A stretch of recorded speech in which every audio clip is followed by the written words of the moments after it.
अस्सलाम वालेकुम नाज़रीन, आपको अपने चैनल में वेलकम कहती हूँ। शुरू करती हूँ अल्लाह के नाम से जो बड़ा ही मेहरबान और नहायत ही रहम करने वाला है। अस्सलातु वस्सलामु अलैका या रसूल अल्लाह व अला आलिका व सहाबिका या हबीब अल्लाह। नाज़रीन, आज के इस वीडियो में मैं आपको बताऊंगी कि ऐसी कौन सी 10 औरतें हैं जो कि बहुत ही ज़्यादा गुनाहगार होती हैं। नाज़रीन, औरत अपने रब से ज़्यादा करीब किस वक्त होती है? नाज़रीन, वो वक्त होता है जब अपने घर के अंदर हो। नाज़रीन, औरत अपने रब से ज़्यादा करीब उस वक्त होती है जब अपने घर के अंदर हो।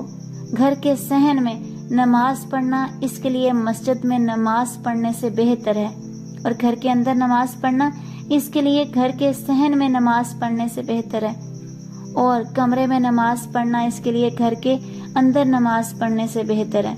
नाज़रीन, 10 औरतें कौन सी हैं जो कि बहुत ही ज़्यादा गुनाहगार हैं?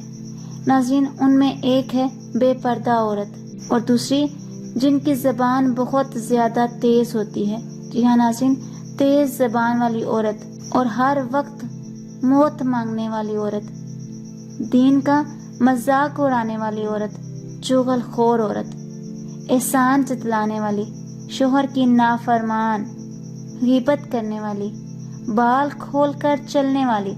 जैसा कि नाज़रीन आजकल रिवाज है बाल खोल कर चलने का।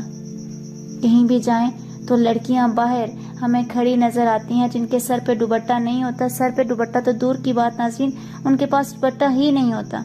वो बाल खोल के चलने वाली औरत भी सबसे बड़ी गुनाहगार औरत है, और बगैर ज़रूरत के घर से निकलने वाली औरत, वो भी सबसे बड़ी गुनाहगार है। आज की इस वीडियो में इतना ही। अपना बहुत सा ख्याल रखिएगा, मुझे अपनी दुआ में याद रखना मत भूलिएगा। मिलते हैं अगली वीडियो में, तब तक के लिए अल्लाह हाफिज़।